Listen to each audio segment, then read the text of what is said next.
Harapan ya mereka mendapat keadilan hukum kan gitu, sehingga permasalahan ini cepat selesai kan gitu. Walaupun dia orang miskin, dia juga punya hak hukum yang sama gitu. Apa sih?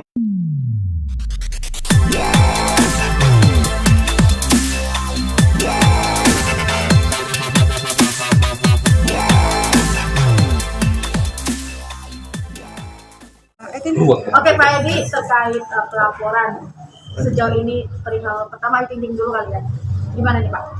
Terkait pelaporan atau pengaduan kita terkait AR dan UK ya, Yes. yang di Polres Bojonegoro saat ini masih berjalan dan gitu. Dalam hal ini kami dimintai tambahan saksi, yaitu 1 orang saksi lagi, itu yang kita akan segera siapkan. Itu terakhir kapan sih Pak?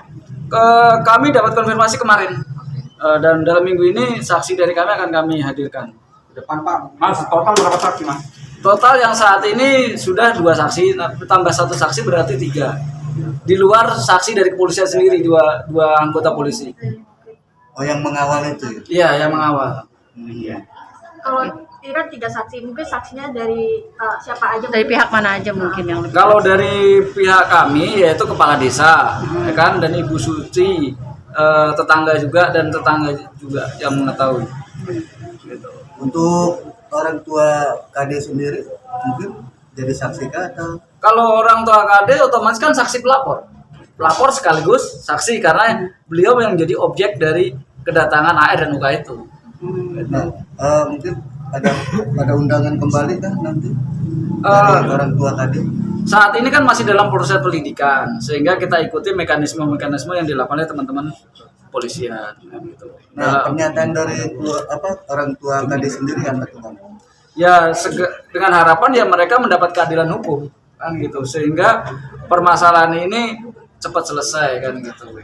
Walaupun dia orang miskin, dia juga punya hak hukum yang sama gitu. Apa sih yang dikeluhkan Bang dari orang tua KD sendiri? Semenjak kejadian kedatangan AR dan UK ke Bojonegoro itu, mereka merasa malu, tertekan, itu yang dialami kan gitu. Apa aja tuh Bang?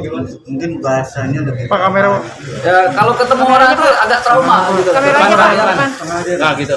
Ketemu orang itu trauma untuk menghadapi orang yang tidak dikenal jauh itu, apalagi ada plat nomor mobil B gitu kan, udah ketakutan sendiri kan gitu. Antisipasinya sekarang seperti apa? Pihak mereka sana seperti apa Pak? Kenapa? Dari pihak antisipasinya mereka seperti apa sekarang? Kalau saat ini kan proses sudah kita serahkan ke kepolisian, ya kita ikuti proses hukum aja. Gitu. Poin pelaporannya kemarin apa Pak? Poin laporannya apa sih? Pelaporannya kemarin ada 310, 311, dan 315. Oke, boleh apa coba? Penghinaan, pencemaran baik itu yang dilakukan. Kan gitu. Ada penyerangan? Penyerangan harkat martabat seseorang kan gitu. Karena dalam konteks itu ada suatu norma bahasa yang tidak tepat kan gitu. Yang dilontarkan dari pihak AR. Apa bahasa apa yang dilontarkan? Apa tuh Pak? Yang pokoknya nilai sosialnya nggak bagus lah gitu. Gak apa-apa Pak, lontarin aja Pak. Apa seperti apa? Ada bahasa yang disampaikan menurut klien kami ya, itu bicara anakmu pelacur ya, anakmu di sana ngelunte ya, itu yang menurut pengakuan klien kami. Itu yang dilontarkan oleh Ya. Bapak AR. AR terhadap klien kami. Itu yang melontarkan dari yang orang laki atau perempuan? AR. Ayah rojak Pak. AR. Terlapor kapan diperiksa Bang? Terkait terlapor kami nunggu dari kepolisian karena yang memanggilkan kepolisian, kita ikuti proses hukum dulu lah, proses pendidikannya seperti apa gitu. Karena kan nanti kemungkinan ada saksi bahasa juga yang akan dihadirkan dari pihak kepolisian. Sejauh ini setelah ada pelaporan atau pemanggilan, secara psikologis orang tua KD seperti apa Pak Edi? Ya kembali lagi, yaitu trauma. Setiap ketemu orang yang tidak dikenal, istilah kata orang jauh luar Bojonegoro atau bukan kerabatnya, merasa trauma. Kalau mau ketemu tuh nggak ditemuin, rumah ditutup. Gitu. Jadi lebih mengunci atau? Ya lebih banyak Menutup diri ya? menutup diri lah untuk orang yang tidak dikenal gitu. KD-nya sendiri kondisinya seperti apa Pak? Maaf ya, terkait KD, kami kan bukan kuasa hukum KD Ya. dan kami tidak pernah komunikasi dengan KD. Gitu. Jadi kuasa hukum orang tua ya? Kami murni kuasa hukum orang tua dan kami bukan dari Kongres Pemuda Indonesia Jawa Timur, bukan kuasa hukum KD. Kami tegaskan kembali. Pak, setelah melaporkan kedua orang tuanya ATT, mungkin ada komunikasi nggak, dihubungi kembali gitu dari AR Dari pihaknya.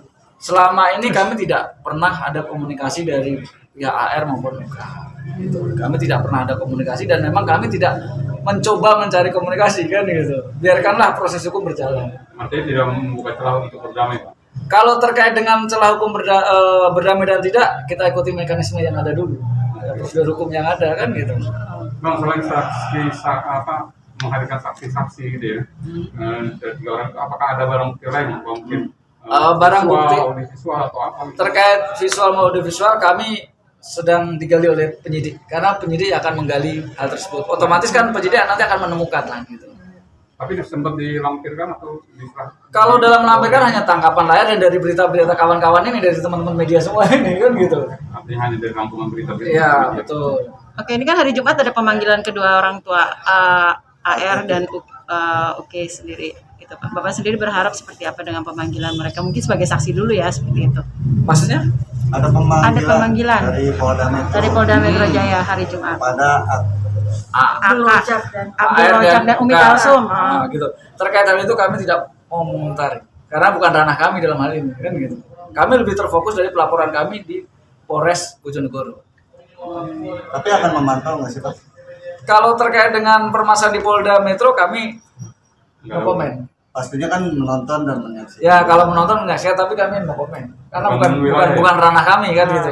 Artinya buat bahan acuan apa gitu nantinya. Oh, enggak lah karena kami bukan fokus di situ. Oke. Oke.